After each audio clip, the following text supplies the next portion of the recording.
आणि आता एक नजर टाकणार आहोत 36 जिल्ह्यातल्या महत्त्वाच्या 50 बातम्यांवर।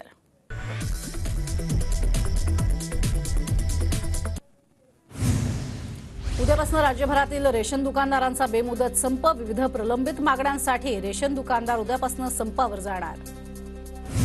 नवीन वर्षात ग्राहकांना वीज दरवाढीचा शॉक लागण्याची शक्यता। श्रेणीनुसार ग्राहकांना 10 ते 70 पैसे प्रति युनिट वीज दरवाढ होण्याची चिन्ह। पुण्याच्या येरवडा कारागृहातील कैद्यांचे तळोजा कारागृहात स्थलांतर होणार। येरवडा कारागृहाच्या सुरक्षेसाठी कारागृह प्रशासनाचं पाऊल। पुण्यामध्ये भीमा कोरेगावमध्ये शौर्य दिनाच्या पार्श्वभूमीवर विजयस्तंभाला आकर्षक सजावट। 4 ते 5 टन फुलांचा वापर करत विजयस्तंभ सजवण्याचं काम सुरू।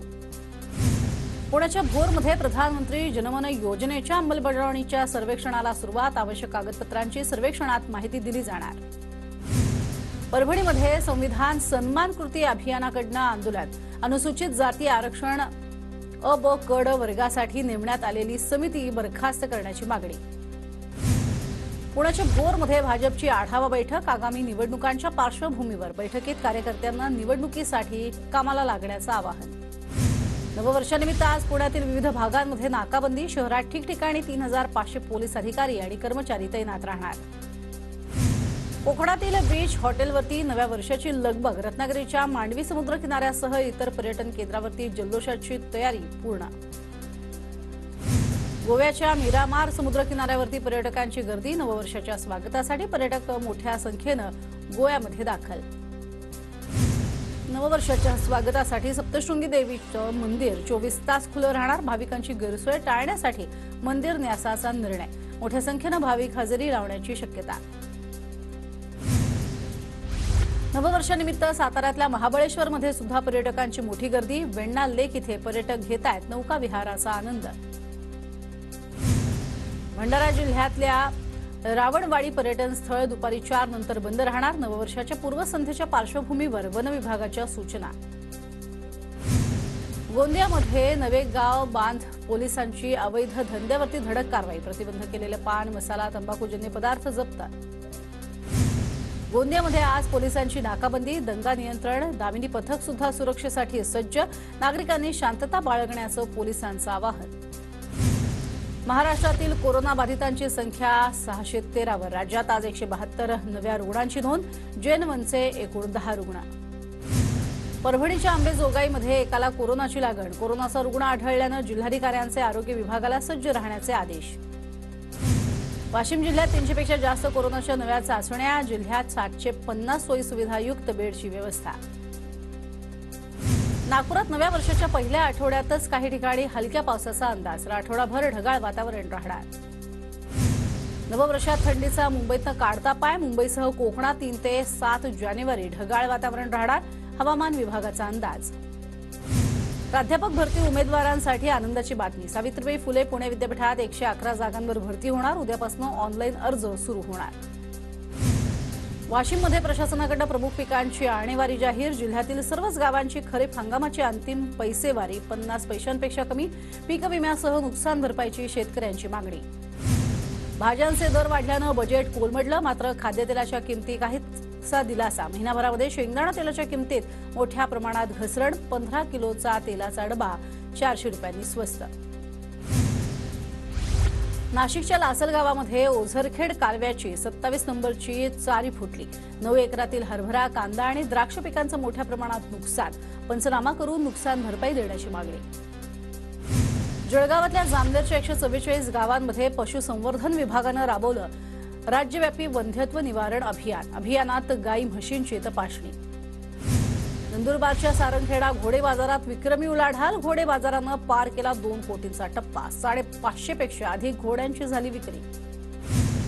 नागपूर मेट्रोकडनं प्रवाशांना शेअर रिक्षाची सुविधा। सोमवारपासून प्रवाशांसाठी सुरू होणार मेट्रो स्टेशनपर्यंत शेअर रिक्षा। नांदेडच्या हिमायतनगरमध्ये अक्षता कलश पूजनाच्या शोभायात्रेचं आयोजन। मोठ्या संख्येनं भाविक शोभायात्रेत सहभागी।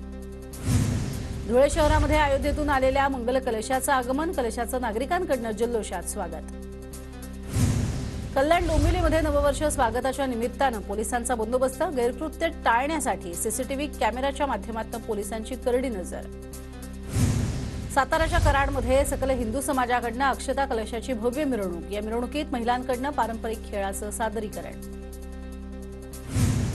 भंडारा जिल्ह्यामध्ये जलजीवन मिशनच्या खोदकामामुळे नागरिकांना अडचणी, ठिकठिकाणी वाहतुकीचा खोळंबा, रस्त्यावरील ढिगाऱ्यामुळे अपघातात वाढ। नंदुरबारमध्ये एसटीच्या पाससाठी तासनतास लाईनमध्ये उभे राहूनही पास मिळत नसल्यानं विद्यार्थ्यांमध्ये नाराजी। महामंडळाच्या भोंगळ कारभाराचा विद्यार्थ्यांना फटका। ब्लिस कन्सल्टचा संचालक आशिष मेहता आणि त्याची पत्नी शिवांगी यांना 1000 कोटींच्या घोटाळ्याप्रकरणी अटक। आरोपींनी 6000हून अधिक गुंतवणूकदारांची फसवणूक केल्याचं उघडकीस। सिंधुदुर्गचा पाणबुडी प्रकल्प गुजरातमध्ये जाण्याची शक्यता। जानेवारीत व्हायब्रंट गुजरात समिटमध्ये अधिकृत घोषणा होणार। प्रकल्पाला चालना मिळाली नसल्याचं चित्र। चांगले प्रकल्प गुजरातला नेण्याचा केंद्राचा डाव। सिंधुदुर्गातील प्रकल्प बाहेर नेणं म्हणजे महाराष्ट्राशी गद्दारी। प्रकल्प बाहेर गेल्यास तीव्र आंदोलन करणार, वैभव नायकांचा इशारा।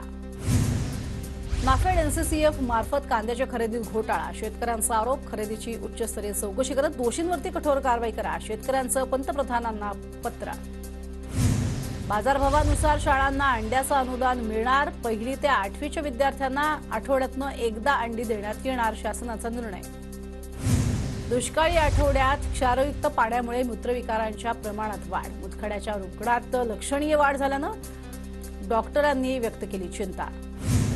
मनोज जरांगे येत्या 4 ते 8 जानेवारी दरम्यान गोदाघाटच्या 123 गावांचा दौरा करणार। जरांगे यांची माध्यमांना माहिती।